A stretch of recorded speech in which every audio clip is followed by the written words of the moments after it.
오늘 말씀의 제목은 여호와를 경외함이 지혜의 근본이란 제목으로 말씀 나누기를 원합니다.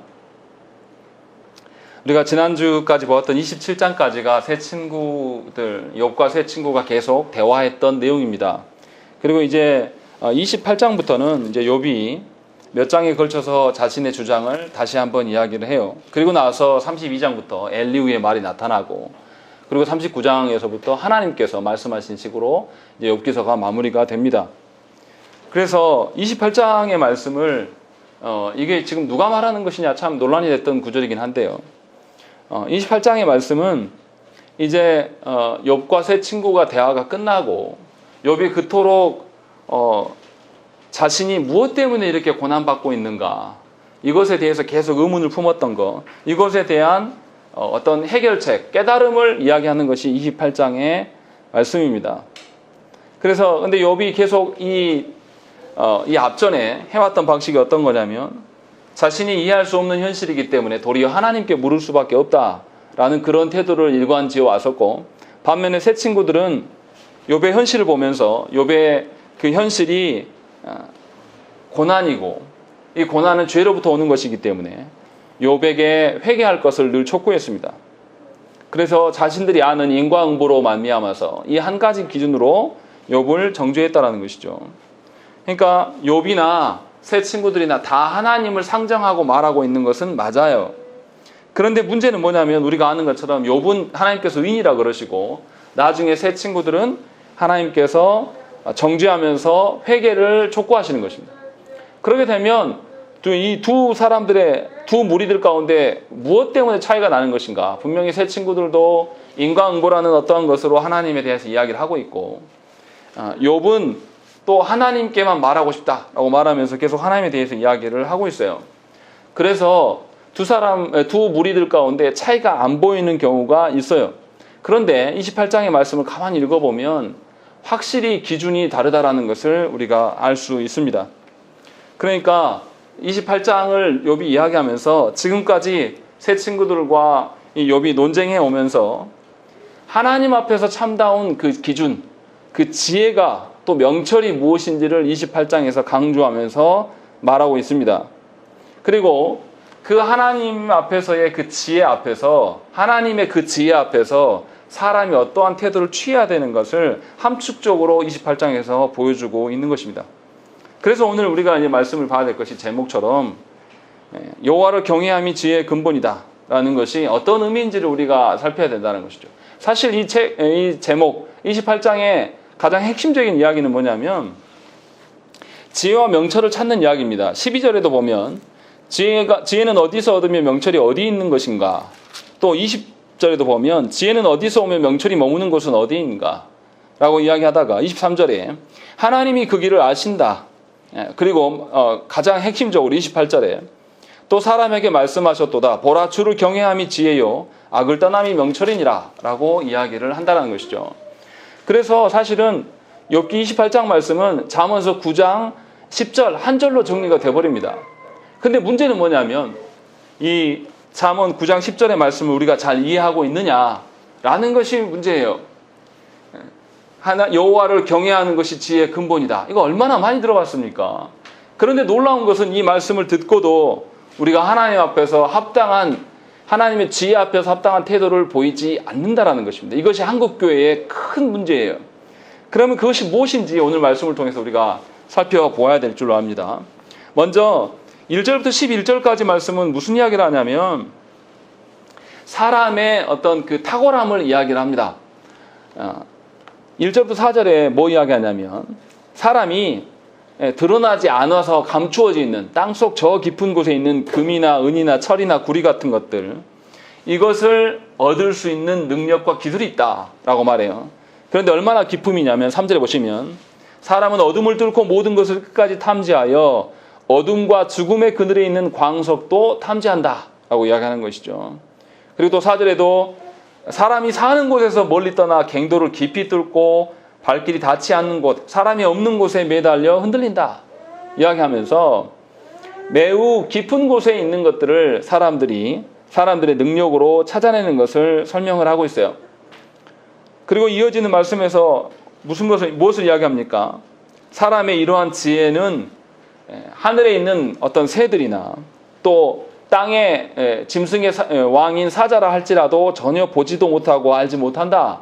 오직 사람만이 이것을 알고 있다라고 이야기를 하고 9절부터 11절 말씀에 다시 사람의 탁월성을 강조합니다. 그래서 9절에 사람이 굳은 바위에 손을 대고 산을 뿌리까지 뒤엎으며 반석에 수로를 터서 각종 보물을 눈으로 발견하고 땅을 파다가 누수를 막아 스며 나가지 않게 하고 감추어져 있던 것을 밝은 대로 끌어낸다라고 이야기를 하는 것이죠. 이처럼 오직 사람만이 산을 뿌리쳐 파헤치고 터널을 뚫고 지하수를 통제하면서 각종 보물을 얻어낼 수 있는 어떤 그런 기술들이 있다라고 이야기를 하는 것이죠. 그런데 여기까지 이야기해놓고 그 다음 12절 뭐라고 합니까? 읽겠습니다. 12절 시작. 그러나 지혜는 어디서 얻으며 명철이 무엇을 얻이고. 사람의 탁월성을 이야기하는 것 같은데 12절부터는 다 뒤집는 말씀을 하는 겁니다. 그런데 지혜는 어디 있고 명철이 어디 있냐라고 묻는 것이죠. 그리고 13절에 그 길을 사람이 알지 못하나니 사람 사는 땅에서는 찾을 수가 없구나라는 것이죠. 사람에게서도 없고 사람이 머무는 그 땅에서도 그 세상에서도 지혜를 찾을 수 없다라고 이야기를 하고 있는 것이죠. 그러니까 사람이 굉장히 지혜로운 것처럼 탁월한 것처럼 자신들끼리 전문성을 이야기하고 그 전문가 되기를 소망하는 것을 계속 이야기를 했습니다. 그런데 그 전문가가 정말 지혜로운 것이냐? 그렇지 않다라고 이야기를 하고 있는 거예요. 어떻습니까? 사람이 가지고 있는 기술과 능력이 얼마나 놀랍습니까? 우리 시대에 놀라울 정도로 이제는 운전을 하지 않아도 스스로 자율주행하는 차들을 이제 만들어내고 있고, 그래서 우리가 스스로 뭐라 합니까? 만물의 척도가 인간이다 라고 할 정도로 우리 스스로를 우리가 자랑합니다. 또 많은 사람들이 어떻게 합니까? 인생에서 노하우를 알기를 원해요. 영어 노하우, 어떻게 하는 것을 안다 라고 하는 것이죠. 그래서 이 노하우를 많이 하는 사람을 우리가 전문가라고 부릅니다. 그리고 그 전문가의 말을 듣고 우리가 안심을 취해요. 어떻습니까? 우리가 어디가 아프면 그것이 아픈 것인지 그냥 지나쳐도 될 일인지 우리가 잘 분석이 안 되니까 어디 가서 확인받습니까? 병원에 치료받기 위해서 가는 것은 꼭 아니에요. 그냥 내 마음의 심리적 안정을 취하기 위해서 전문가에 의존하는 것이죠. 병원만 그렇습니까? 우리 자녀를 양육할 때에 우리 자녀에게 몇 살 때는 무엇을 가르치고 몇 살 때는 이렇게 태어날 때부터 그렇지 않습니까? 임신했을 때부터 이 자녀가 어떤 음악을 들으면 두뇌가 탁월한 아이가, 창조적인 아이가 태어난다. 이런 식으로 전문가의 말들을 우리가 굉장히 소중히 여깁니다. 그래서 그 노하우로 우리 자녀들이 세상에서 대접받고 인정받는 인생이 되기를 우리가 얼마나 원합니까? 그런데 놀라운 것은 뭐냐면 그렇게 노하우를 많은 그런 사람들이 우리가 기대하는 바대로 정말 인생을 값지고 행복하게 살아가느냐, 이것을 한번 생각을 해보라는 것이에요. 지금 11절까지 말씀하는 것이 바로 그것입니다. 우리가 어떻습니까? 자녀를 양육할 때에 이 어린아이가 얼마나 좋은 대학 가기를 우리가 고대합니까? 그래서 이미 그 어린아이를 좋은 대학에 집어넣기 위해서 언제부터 시작하는 것이죠? 놀라운 것은 우리나라는 그 어린아이를 좋은 대학 보내려고 유치원부터 시작을 해요. 기가 막힐 노릇이에요. 1학년 학교로 가기 전에 이미 유치원 때 1학년 과정을 다 끝내버리죠. 그것이 부모가 잘하는 것이라고 생각합니다. 전문가를 만드는 길이라고 생각을 해요. 그리고 또 1학년 가면 또 어떻습니까? 학원에서, 아직 학교에서는 진도 안 됐는데 학원에서 2, 3학년 거를 다 해치웁니다. 그리고 또 우리가 어떻게 해요? 4살, 5살 때 피아노 뭐 어떤 거를 치면 신동이다, 천재다 라고 이야기하면서 얼마나 떠들어대고 자랑합니까? 그만큼 우리는 좋은 전문가 되기를 소망하고 그것이 참 지혜인 양 이야기를 합니다. 그렇게 해서 좋은 대학을 갔다고 칩시다. 그런데 좋은 대학을 가게 되면 거기에서 어떻습니까? 많은 사람들이 칭찬하고 그 자녀를 둔 부모에 대해서 부러워합니다. 그런데 그 부러움이 오래 갑니까? 오래 안 가요. 대학 갔다가 이제 또 취업을 해야 한다는 것이죠.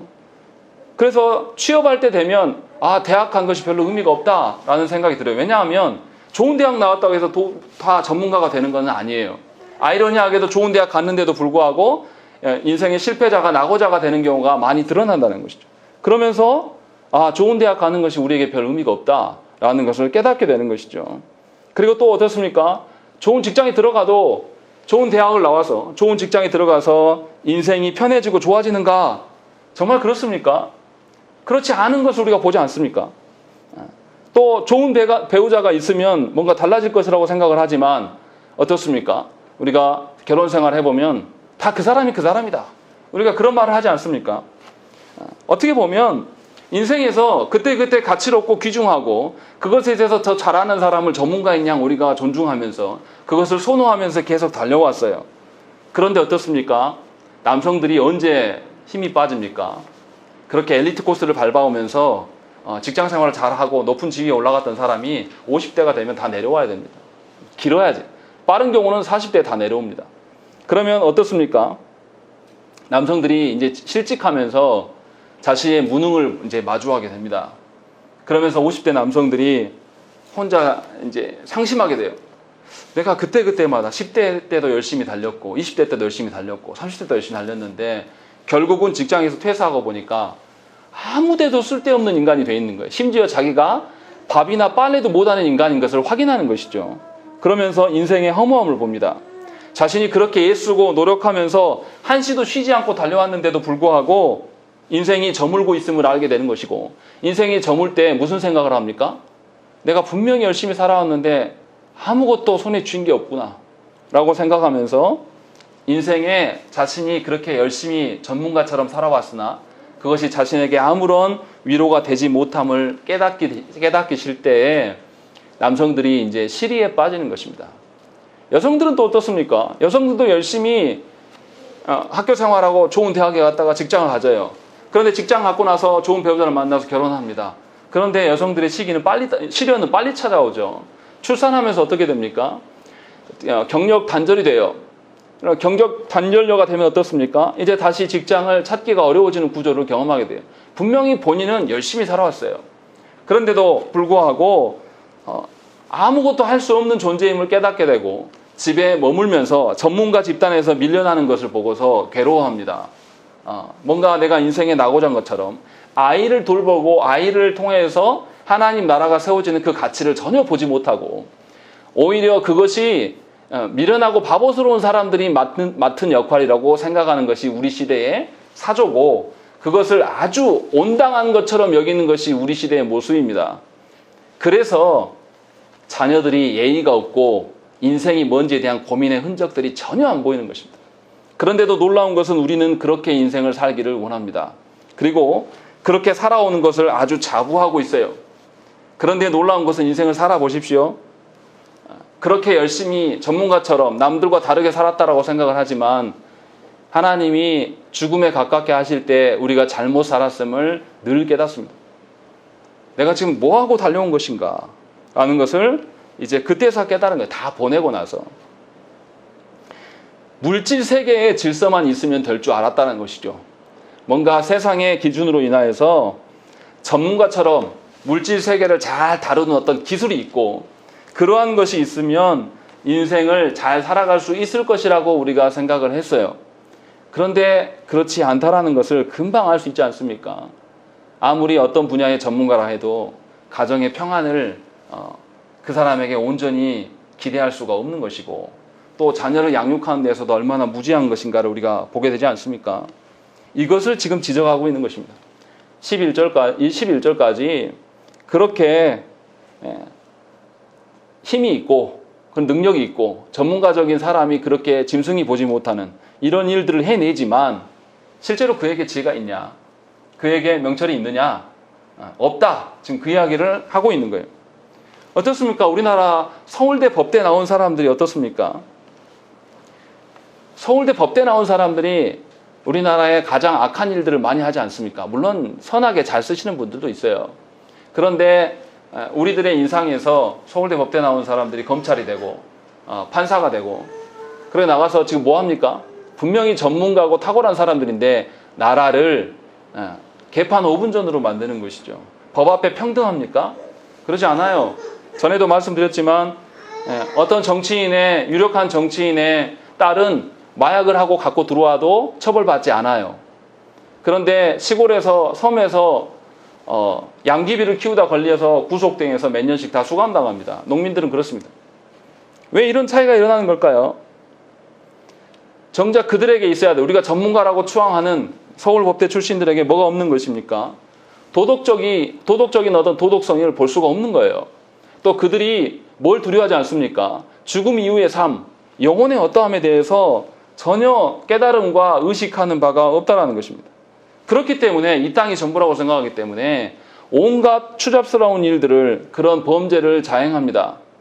그래서 합당하지 않은 사람도 거짓되게 다 다 처리한다는 거죠. 지금 요즘에 이슈되는 정광훈 씨 누가 풀어줬습니까? 어떤 판사가 풀어줬어요. 곧 죽을 것 같다고 해가지고. 곧 죽을 것 같은 사람이 집회하고 돌아다닙니까? 이건 말도 안 되는 기준으로 풀어준 거죠.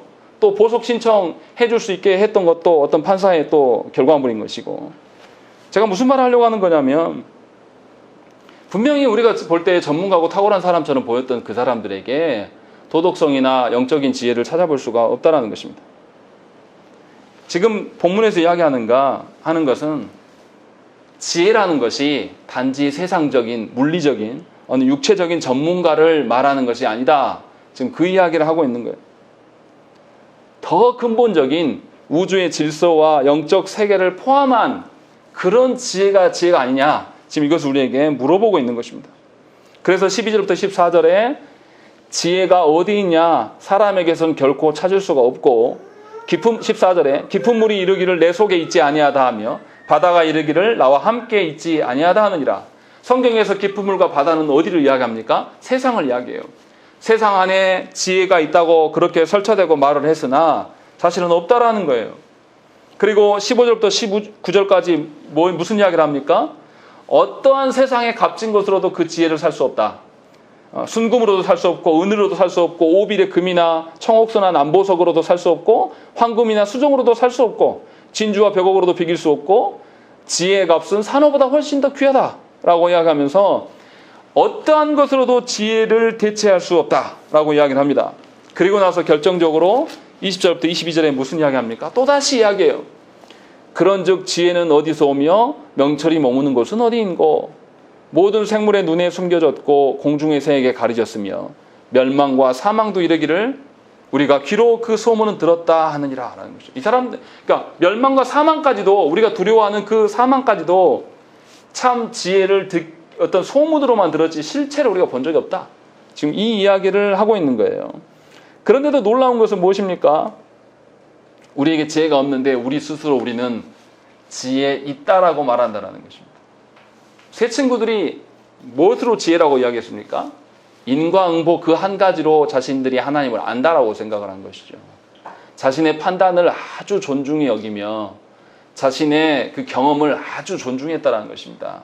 마치 우리가 자녀들에게 헛된 것들을 계속 심어주면서 그것이 없으면 안 될 것처럼 살아가는 거예요.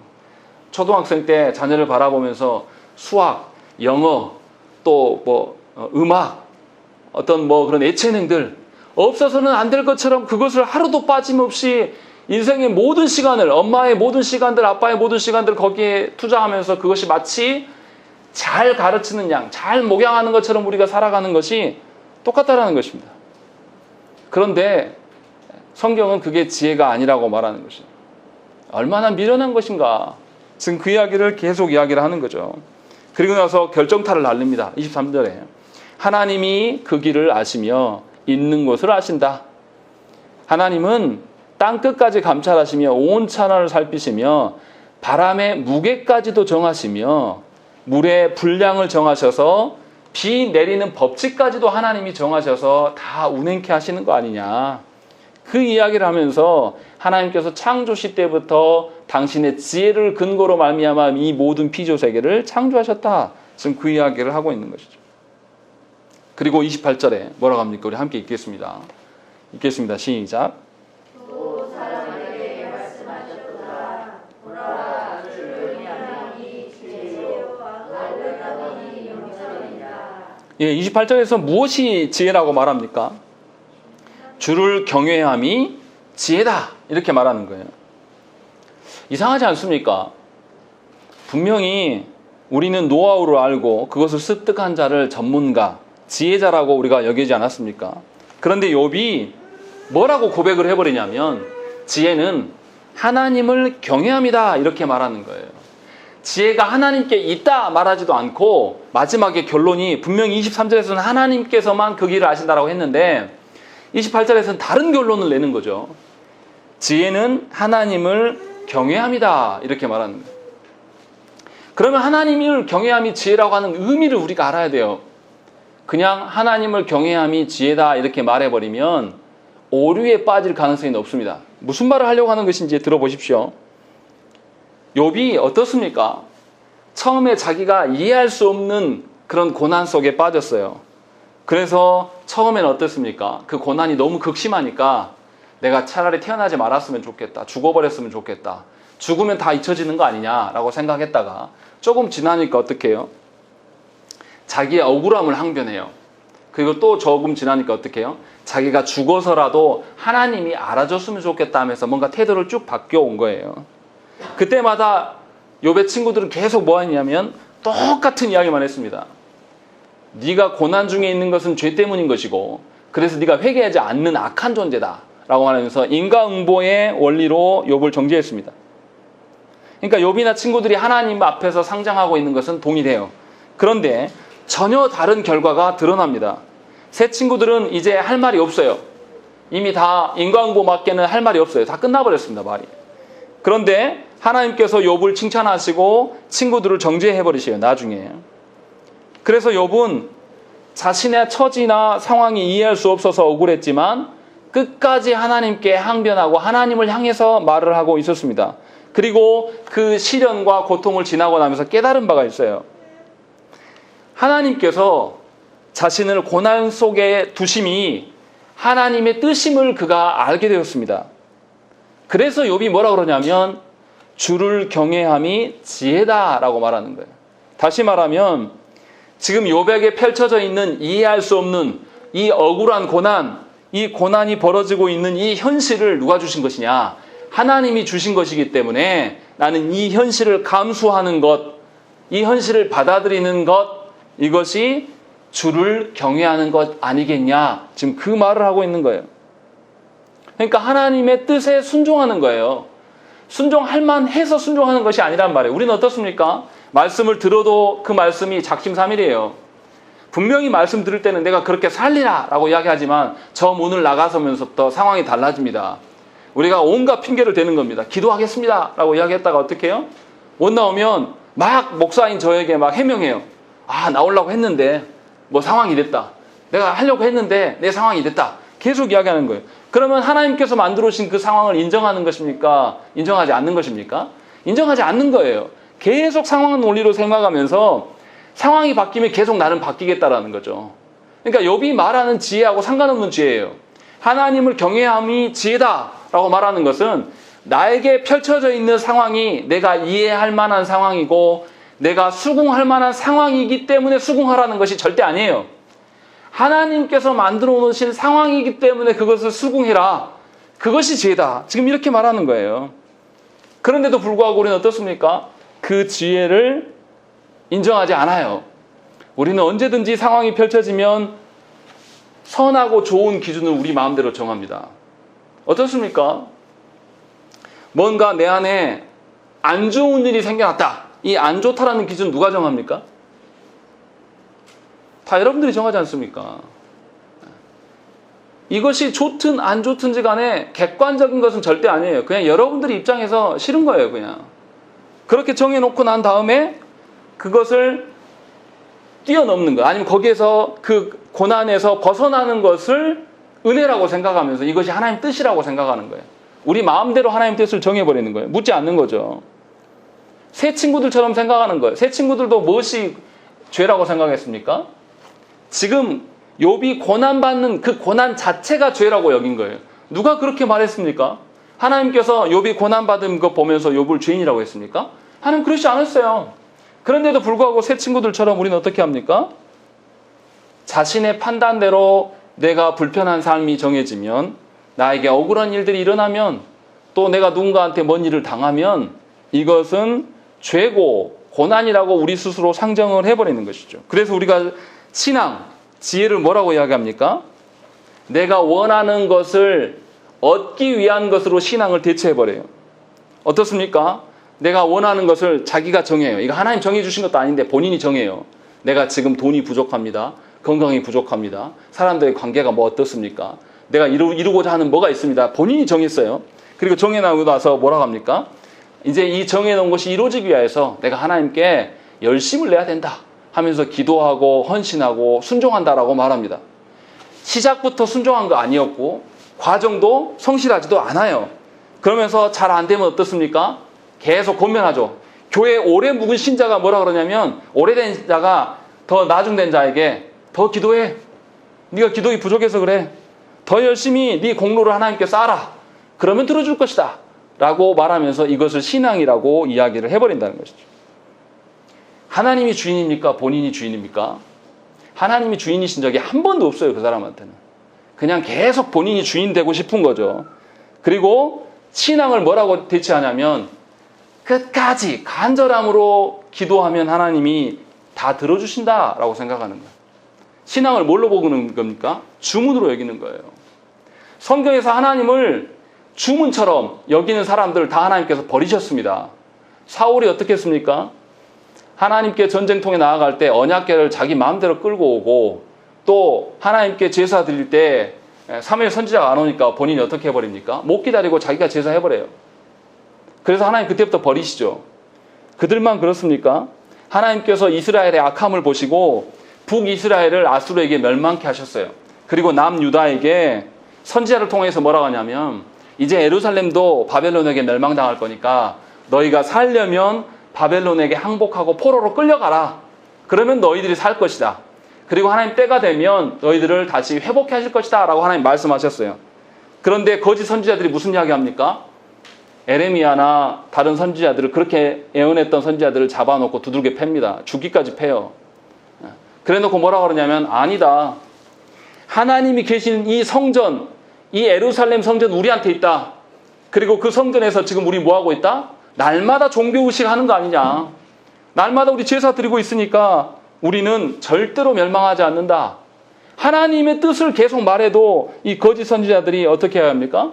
계속 자기들이 예루살렘 성전을 소유하고 있기 때문에 망하지 않는다라고 이야기를 해요. 그래서 예레미야 선지자에게 대항했던 한 선지자는 어떻습니까? 그렇게 거짓말을 하다가 그 해에 죽어요. 하나님 죽여버리십니다. 그리고 하나님께서 어떻게 합니까? 지금이라도 늦지 않았으니까 하나님의 뜻에 순종하고 돌이켜라. 그리고 바벨론 포로로 끌려가라 하나님 말씀하세요. 근데 절대 듣지 않습니다. 그래서 하나님께서 시드기야를 어떻게 죽입니까? 나중에 자신들이 보는 앞에서 자기 자녀들이 죽어나가는 것을 보게 하고 눈을 다 뽑아버립니다. 그렇게 해서 포로되게 하신단 말이에요. 하나님의 뜻이 어떠함을 분명하게 계속 보이셨는데도 불구하고 이들은 어떻게 해요? 자기들이 성전을 소유하고 있기 때문에 예배를 하고 있기 때문에 자신들에게 안전하다고 이야기를 한 거예요. 하나님이 있기 때문에 안전하다고 생각하지 않는 거예요. 이 사람들은. 그래서 하나님께서 그들에게 뭐라고 했습니까? 니네 예배하지 마라. 니네 나한테 기도하지 마라.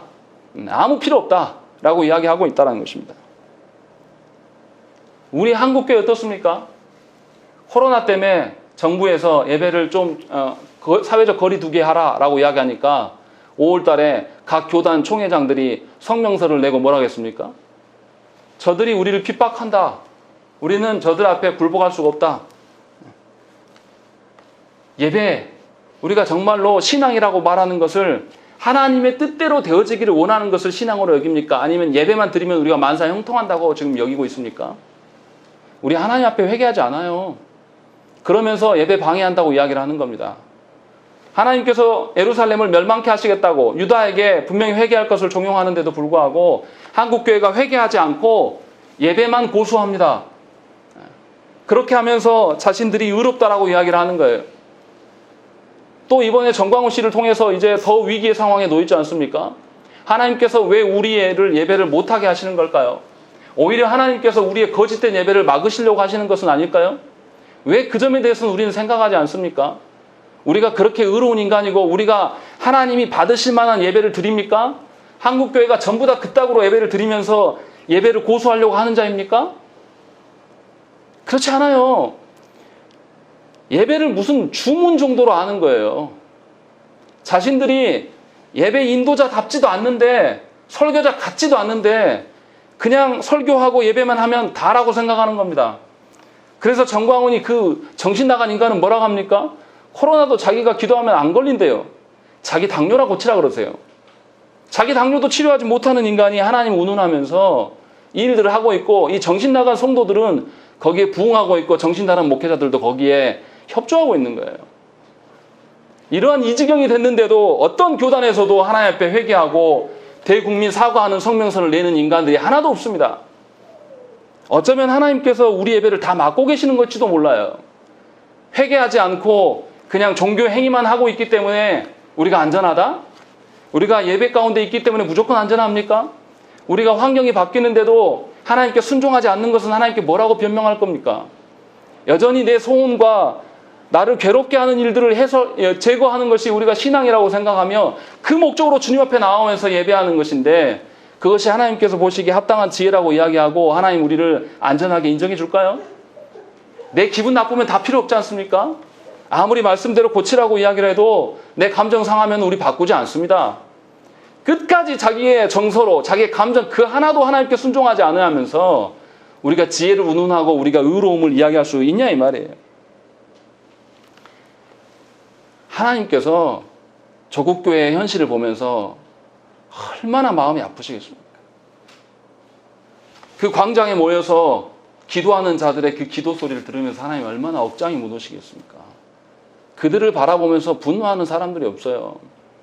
다 그냥 욕 얻어먹을까 봐 가만히 있는 거예요. 그냥 꼬리 자르게 하는 거죠. 저기는 우리 교단 아니야. 이러고만 있는 겁니다. 세상에서는 뭐라고 합니까? 교회가 자체 정화 능력도 없다. 최소한 총회들이 나서면서 회개하고 저렇게 목사라는 사람이 저렇게 된 건 우리 잘못이다 라고 회개해야 되지 않습니까? 네, 그런 거 자체도 없어요. 이제는 어느 식당 가면 기독교회는 안 받겠답니다. 이렇게 만들고 있어요. 교회가요. 그런 일이 있음에도 불구하고 우리는 여전히 거짓된 신앙을 이야기하면서 내 만족과 나의 어떠함을 근거로 말미암아서 신앙이라고 이야기를 하는 거예요. 하나님이 다스리심이 그렇게 우습습니까? 하나님의 통치하심이 우리의 기대와 기대하고 비슷합니까? 하나님이 다스리시고 통치해 나가시는 것이 우리의 기대와 우리의 소원만큼 그 정도밖에 안 돼요? 그렇지 않다는 것이죠. 지혜는 우리 위한 지혜가 아니란 말이에요. 하나님께서 다스려 가시는 지혜를 말하는 것이고, 그 하나님의 다스리시는 그 영역 안에서 우리가 순종해야 되는 것이 하나님께 예속되어지는 것이 지혜란 말이에요. 하나님을 경외함이 하나님의 통치에 자신을 맡기는 것이에요. 그래서 욥이 뭐라고 하냐면 하나님의 지혜라고 말하지 않고 주를 경외하는 것이 지혜다라고 이야기를 하는 거예요. 나에게 벌어져 있는 어떠한 상황, 나에게 주어진 시간과 공간이 어떠하든지 간에 하나님의 뜻대로 되어지기를 바라는 것이 지혜라고 말씀하는 거예요. 하나님께서는 어떻게 하셨습니까? 당신의 지혜를 예수 그리스도를 통해서 우리에게 보이셨습니다. 예수 그리스도께서는 어떻게 하셨습니까? 하나님이신데도 불구하고 이 시공간에 어리석은 고집스럽고 순종하지 않는 우리들을 향하여서 순종이 무엇인지를 보이기 위해서 이 땅에 오셨단 말이에요. 직접 오셔서 버러지 같은 인간이 되어주셨고, 또 자신을 온전히 다 내려놓고 자신이 말하고 싶은 바가 있음에도 한마디도 성부께서 허락하지 않은 말씀은 하지 않으시면서 고난을 당하시고 십자가에서 죽고 부활하셨어요. 우리가 알고 있는 시공간이 우리가 억울합니까? 예수 그리스도께서 그 시공간에 나타나시면 억울하십니까? 이건 비교할 수도 없는 거예요. 그런데 우리는 뭐라고 이야기하냐면 그 예수 그리스도로 말미암아 삼위 하나님을 본 자들이 예수 그리스도처럼 되어지는 것에 대해서 부당하다고 이야기하는 거예요. 내가 교회 안에서 신앙생활 잘했는데 내가 왜 이런 억울한 일을 당해야 되냐?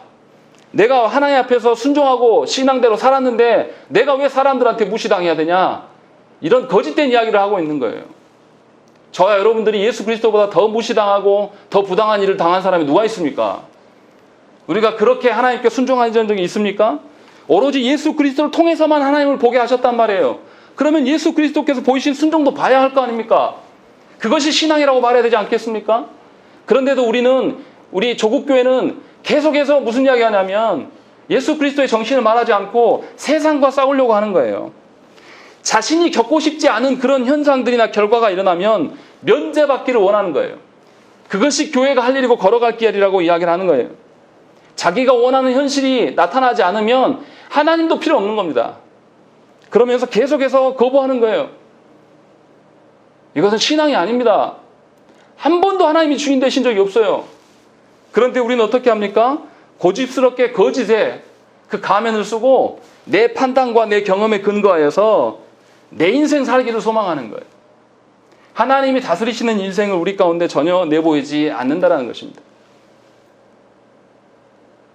억장이 무너져요. 자신의 그 알량한 자존심, 자신의 그 아무것도 아닌 그 감정 하나, 그거 건드리면 말씀의 가치가 없어집니까? 우리가 정말 하나님께 순종하는 자들이 맞습니까? 하나님 앞에서 우리가 순종하는 것은 조건이 아니에요. 하나님 앞에서 신앙이라는 것은 하나님이 베푸신 현실을 감수하는 겁니다. 거기에서 탈피하고 거기서 벗어나는 게 아니란 말이에요. 좀 알아들으셔야 돼요. 그래야지 하나님이 베푸신 현실 속에서 하나님의 뜻대로 해보려는 의지라도 있지 않겠습니까? 우리는 시작부터 하나님 뜻대로 하기 싫어요. 하나님이 낮추시면 낮추는 것도 싫습니다. 하나님께서 어려운 형편에 두시면 그 어려운 형편에 두시는 것도 못 견뎌해요. 우리가 10년, 20년 어려운 형편에 있어 봤습니까? 기껏해야 얼마나 기간입니까? 그러지 않는다라는 것이죠. 그런데도 하나님은 우리의 시공간 속에 찾아오셔서 우리에게 계속 말씀하시는 거예요. 예수 그리스도께서만 이 땅에 오신 게 아니에요. 성령님께서 우리 안에 오셔서 계속 말씀하시는 거예요. 말씀의 가치와 기준들을 우리에게 제시하시면서 하나님 앞에 회개할 것을, 돌이킬 것을 계속 요구하신다는 것입니다.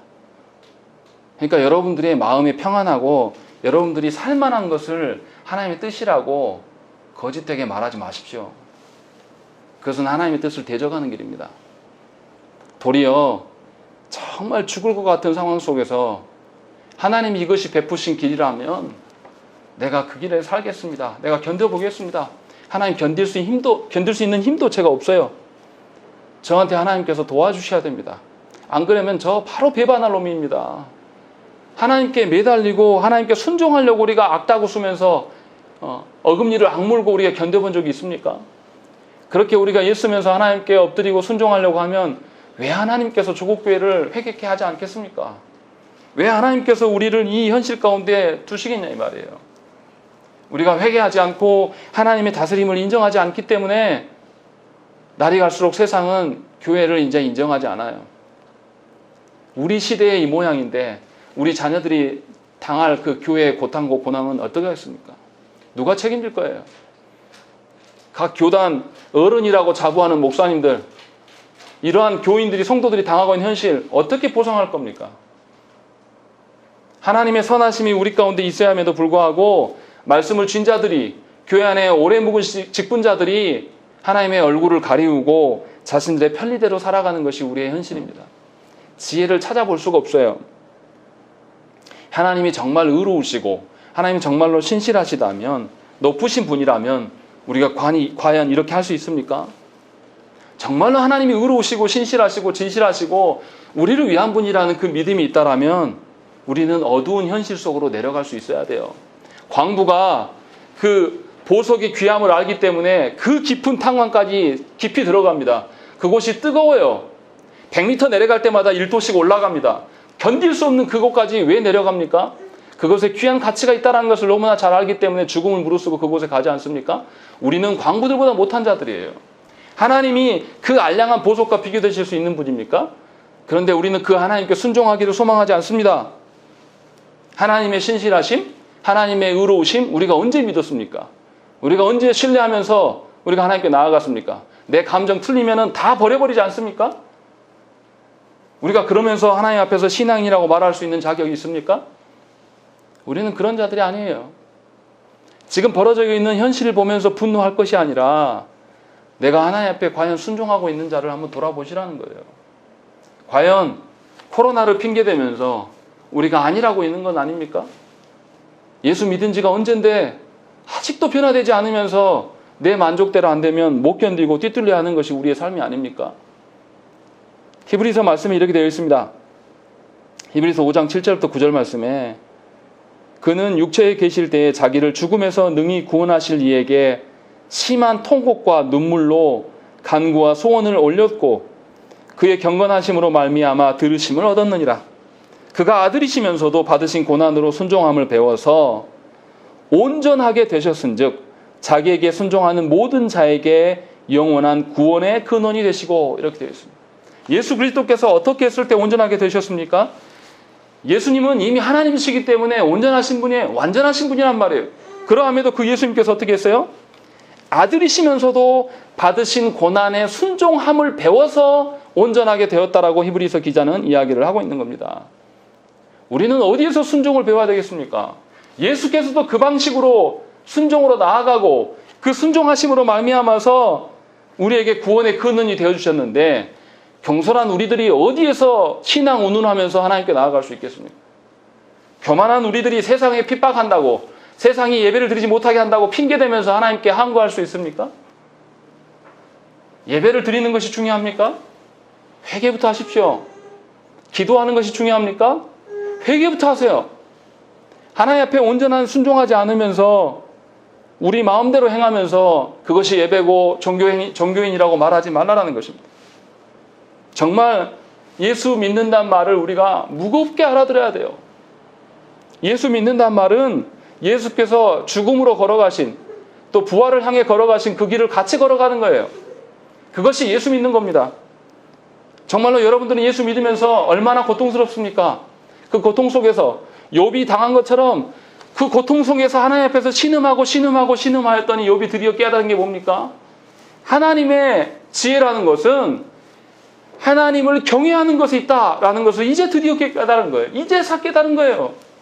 처음에는 죽겠다 하고 너무 억울하다라고 항변했던 그가 지속적으로 고난 속에 있으면서 누구를 향해 있었습니까? 하나님을 향해서 갈망할 때에 드디어 하나님께서 깨닫게 하신 거예요. 그리고 깨닫게 하시면서 하나님께 경외하기를 그가 더 소망하면서 나아가는 것을 우리가 볼 수가 있다는 것입니다. 요한복음 12장 24절에 뭐라고 되어 있냐면 내가 진실로 너희에게 이르노니 한 알의 밀이 땅에 떨어져 죽지 아니하면 한 알 그대로 있고 죽으면 많은 열매를 맺느니라. 예수께서 이렇게 말씀하셨어요. 우리가 어떻게 살아가야 되겠습니까? 여전히 내가 살아서 내 뜻대로 되어지기를 바라는 그런 인생을 사실 것입니까?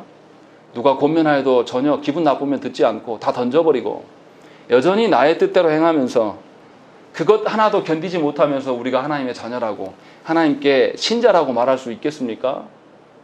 지금 우리가 무엇을 해야 되겠습니까? 정광훈 씨를 비난하고 그들을 상대해야 되겠습니까? 아니에요. 하나님께 돌이키셔야 됩니다. 우리가 하나님께서 보시기에 합당한 신자입니까? 하나님께서 베푸신 현실을 우리가 인정하기나 합니까? 하나님께서 이 베푸르신 이 환경을 보면서 우리가 얼마나 두려워합니까? 그런데 하나님께서는 그 두려운 현실 속으로 들어오라고 말씀하시는 거예요. 나머지는 하나님이 책임지시겠다고 분명히 말씀하셨어요. 예수께서 죽기만 하고 끝나셨습니까? 아니요, 부활하셨습니다. 부활하시고 하나님께서 그를 높이셔서 하나님 우편에 앉히셨단 말이죠. 그 길을 우리가 걸어가야 돼요. 그러니까 하나님께서 우리를 죽음의 현장에 부르실 때에 우리가 아멘하며 나아가야 돼요.